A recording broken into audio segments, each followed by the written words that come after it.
지난 20일은 장애인의 날이었습니다. 교계에서는 장애인의 날 직전 주일을 장애인 주일로 지키고 있는데요. 아쉽지만 교계의 장애인에 대한 인식은 아직 미흡한 현실입니다. 오늘은 장애인에 대한 교회의 인식을 살펴보겠습니다. 천수연 기자 나와 있습니다. 천 기자, 한국교회가 장애인 주일을 꽤 오랫동안 지켜온 걸로 아는데요. 얼마나 오래됐나요? 한국기독교교회협의회가 지난 1989년에 이 장애인 주일을 제정했는데요. 예. 장애인의 날인 4월 20일 직전 주일을 장애인의 주일로 제정을 했고 올해로는 27번째 장애인 주일을 맞은 겁니다. 그렇다면 한 30년 가까이 장애인 주일 예배를 드려왔다는 것인데, 근데 교회의 그 장애인에 대한 인식은 아직 그렇게 많이 앞서가지는 못한 것 같아요. 한국교회가 장애인을 차별하고 있다, 이런 얘기까지 나왔다고 하는데요. 예, 맞습니다. 지난 주일 기독교교회협의회가 마련한 장애인주일 연합예배에서 나온 말인데요. 예. 여기서 설교를 전한 교회협의회 장애인 소위원회 위원 이계윤 목사는 한국교회는 지체장애인을 위한 시설도, 시각장애인을 위한 점자 서비스도, 또 언어장애인을 위한 수화 서비스도 모두 미비하다라고 말하면서 장애인과 비장애인 사이에 엄연히 차별이 있다고 말했습니다. 2000년대에 들면서 공공건물에 대한 장애인 편의시설 설치가 의무화되면서 사실 경사로나 엘리베이터, 바닥 점자 표시 같은 것이 되고 있긴 하지만 여전히 부족한 곳이 많습니다. 또 교회의 공예배 시간에 수화 통역사를 두거나 점자, 성경책, 찬송가 등을 구비하는 교회는 많지 않습니다. 이렇다 보니 장애인과 비장애인이 함께 예배를 드리는 곳은 전국에 200여 곳에 불과합니다. 네. 결국 장애인이 함께 예배를 드리고 싶어도 드릴 수 없는 이런 현실이 장애인들에게는 차별인 거죠. 그렇네요. 200곳밖에 안 되는 거군요. 근데 또 거기다가 교회가 이게 장애인 비하 용어를 또 너무 많이 쓰고 있다, 이런 지적도 있어요. 네, 한국장애인 선교단체 총연합회의 지적인데요. 전 회장인 양동춘 목사의 말을 먼저 들어보시죠. 굳이 소경, 장님 이거를 왜 쓰는지 싫다는데, 벙어리라는 말 그렇게 싫어한다는데 왜 쓰는지. 1961년에 발표한 개역 한글 성경에는 중풍병자, 소경, 벙어리, 귀머거리 같은 장애인을 비하하는 의미의 용어가 빈번하게 쓰이고 있습니다. 그러다가 1998년에 나온 개역 개정판 성경에서는 이런 용어가 상당 부분 순화됐습니다.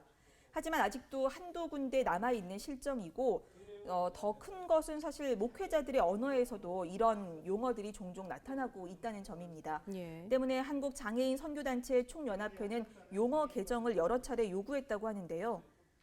귀먹은 자, 이거는 청각장애인으로 바꿔달라 이렇게 공문도 보내봤어요. 근데 전혀 묵묵부답이고 어떤 회신이 없었습니다. 그래서 이번에 이제 조금 우리가 더 이러한 어떤 운동을 강화하게 된 것이라고 보시면 좋을 것 같습니다. 사회의 장애인 제도와 인식은 발전하는 데 반해서 이 교회만 제자리 걸음을 하고 있다는 지적이 나올 수밖에 없는 대목입니다. 그렇군요.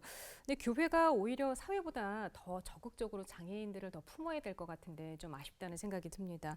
근데 이거는 또 장애인 사역자들에게도 마찬가지다, 이런 지적이 일고 있다는데요. 어떤 내용입니까? 맞습니다. 사실 이 사회에서도 장애인들의 취업이 쉽지 않은데 장애를 가지고 있는 목회를 준비하는 신학생들도 네. 교회에서 외면받기는 마찬가지입니다. 장애가 있는 한 신학생을 만나봤습니다. 신대원생인 김모 씨는 수십 개 교회에 교육전도사 지원을 했지만 사실 면접 기회조차 얻기가 힘들었다고 말했습니다. 많게는 70개, 적어도 60개 이상은 얻던 것 같아요.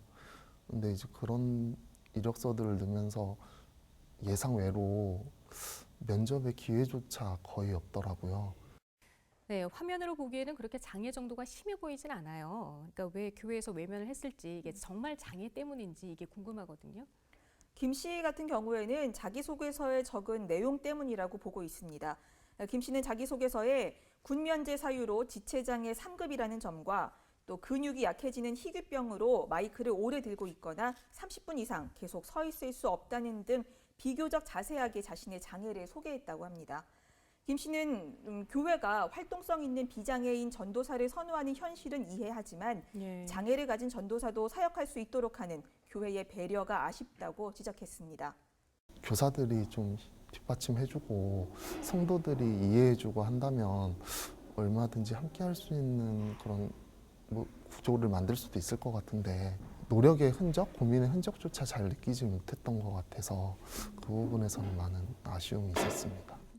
현재 김 씨는 뭐 남들보다 사례비가 좀 적더라도 이 교육전도사 사역을 반드시 하고 싶다라고 그렇게 원하고 있습니다. 예. 우리 사회에서는 장애인 고용 촉진법 같은 것이 있어서 장애인 고용을 좀 늘리려고 하는데 그죠. 사실 교회는 제도적으로 이런 지원책 같은 것도 없거든요. 그래서 총회 차원에서 장애인들의 그 사역을 지원할 수 있는 그런 제도 마련이라든가 고민이 좀 필요해 보입니다. 네, 교회가 30년 동안 장애인 주일 예배를 지켜왔다고 하는데 이게 정말 말뿐이 아니었나 이런 걸 되돌아보게 됩니다. 네, 천수연 기자 수고했습니다.